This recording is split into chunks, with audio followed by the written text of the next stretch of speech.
Baik, perkenalkan nama saya Aperlina Gia, NIM 2030 1020 4006. Saya angkatan 2020, Prodi Pendidikan Pancasila dan Kewarganegaraan. Pada kesempatan yang baik ini, saya akan menjelaskan tentang berbicara untuk keperluan akademik.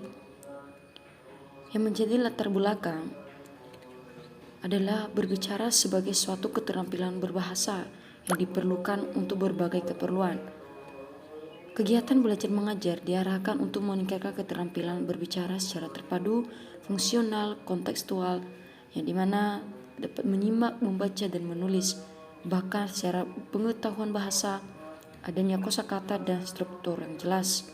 Selain itu, agar pengajaran ini bersifat fungsional dan kontekstual, maka materi yang diberikan berupa bahan pengajaran yang betul-betul bermakna bagi mahasiswa ataupun calon guru, seperti bercerita, berdialog, berpidato, berceramah, dan berdiskusi.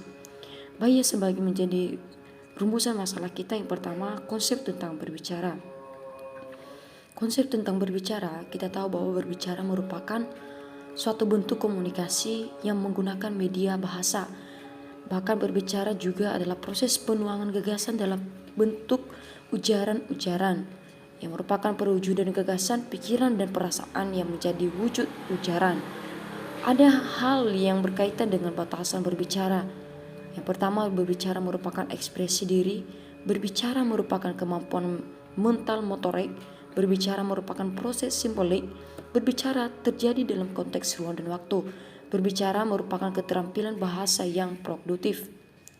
Selain itu, berdasarkan juga hal yang telah terjadi bahwa peristiwa komunikasi dapat berlangsung apabila memenuhi persyaratan. Yang pertama, komunikator adalah orang yang menyampaikan pesan. Kedua, pesan adalah isi pembicaraan. Ketiga, komunikan adalah orang yang menerima pesan. Yang keempat, media adalah bahasa lisan. Yang kelima, sarana adalah waktu, tempat, suasana, peralatan yang digunakan dalam penyampaian pesan. Yang keenam, interaksi adalah daerah, dua arah atau multiarah. Seterusnya, yang menjadi tujuan berbicara. Tujuan utama berbicara adalah untuk menginformasikan gagasan kepada pendengar yang harus ditempatkan sebagai sarana penyampaian sesuatu kepada orang lain. Nah, pengelompokan tujuan berbicara ada 4 tujuan, yaitu 1. Tujuan sosial, kedua tujuan ekspresif, ketiga tujuan ritual, dan keempat tujuan instrumental. Ada juga tujuan berbicara yang menitikberatkan pada efek pembicaraan. Yang pertama, berbicara untuk menyakitkan pendengar. Kedua, berbicara dengan tujuan mempengaruhi pendengar. Ketiga, berbicara dengan tujuan memperluas wawasan pendengar. Yang keempat, berbicara dengan tujuan memberi gambaran tentang suatu objek. Seterusnya, yang kedua, menganalisis situasi dan pendengar. Ini adalah salah satu masalah kita untuk mengetahui jenis berbicara dapat dilakukan dengan cara yang berbeda, yakni dilakukan berdasarkan 3 hal, yaitu situasi, keterlibatan pelaku, dan alur pembicaraan.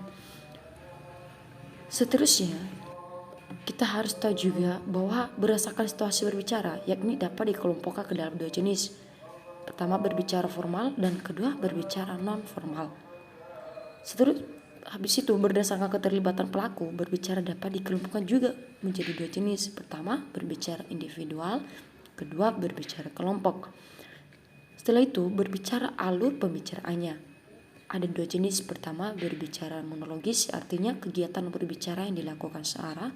Kedua, berbicara dialogis, yaitu kegiatan berbicara yang dilakukan secara 2 arah. Ketiga, bagaimana penyusunan bahasa berbicara. Topik pembicaraan dinilai baik apabila menarik bagi pembicara dan pendengar, misalnya aktual dan relevan dengan kepentingan partisipan. Agar topik pembicaraan itu mudah dipahami, perlu disusun naskah secara sistematis, misalnya sesuai dengan urutan waktu, tempat, dan sebab akibat. Untuk itu, dalam hal ini ada beberapa hal yang perlu diperhatikan, seperti berikut. 1. Siapkan materi yang paling dikuasai atau paling digemari. Kedua, masukkan pengalaman berkesan yang pernah kita alami. dalam materi presentasi, yang juga bisa membantu kita memiliki bahan yang familiar. Yang ketiga, selipkan sedikit kesimpulan atau saran yang akan semakin membuat presentasi kita memiliki manfaat bagi orang lain. Yang keempat, persiapkan diri juga untuk tampil dengan bahasa tubuh yang baik dan kalimat pembuka yang baik. Yang keempat, apa saja menjadi macam-macam perbicaraan untuk keperluan akademik. Pertama, presentasi. Untuk membuat presentasi bukanlah hal yang gampang. Bayangkan saja kita harus mencari sumber-sumber atau bahannya di presentasi. Kemudian bahan tersebut harus diedit lagi menjadi lebih khusus. Oleh karena dalam hal presentasi, materi yang dimuat tidak harus banyak, tapi diambil kata kunci atau hal-hal pokok yang dibicarakan.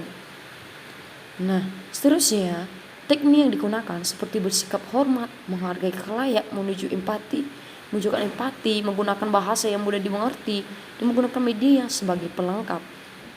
Seterusnya, persiapan yang kita lakukan sebelum pelaksanaan prestasi adalah bagian A, kita harus kenali audiens. Kedua, kita harus menguasai materi.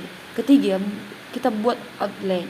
Keempat, siapkan alat perangga atau bantu. Kelima, siapkan juga introduction, ya. Yang keenam, siapkan penutup. Nah, agar lebih baik dalam melaksanakan presentasi, lakukan latihan. Latihan adalah cara yang paling efektif karena beberapa alasan. Yang pertama, dapat mengeliminir kejelekan dalam presentasi. Kedua, melatih transisi antara bagian supaya lebih halus. Ketiga, memberi gambaran waktu yang diperlukan. Keempat, meningkatkan percaya diri. Nah, kemudian ada juga hal-hal khusus yang harus diperhatikan dalam melaksanakan presentasi. Di antaranya, pertama, tentukan cara mengulang poin utama tanpa terlihat adanya pengulangan. Kedua, ciptakan transisi antar bagian dengan mulus. Ketiga, kenali betul alat bantu, alat perangga yang digunakan. 4. Menyiapkan jawaban atas pertanyaan yang kemungkinan muncul. Kelima, mengembangkan gaya sendiri. Seterusnya, hal-hal yang diperhatikan saat pelaksanaan presentasi yaitu sebagai berikut. Kuasai alat, kuasai diri sendiri, jangan membelakangi audiens, jangan membaca materi presentasi, gunakan terminologi yang umum, singkat, padat, berbicara lugas, tegas, seliling dengan sedikit humor. Seterusnya, kedua, seminar. Ya. Dalam hal ini, seminar adalah untuk mengeksplorasi sebuah ide. Dan agar sebuah seminar berjalan dengan baik, perlunya dipikirkan beberapa hal berikut. Pertama, peluang seminar. Kedua, peserta. Ketiga, moderator.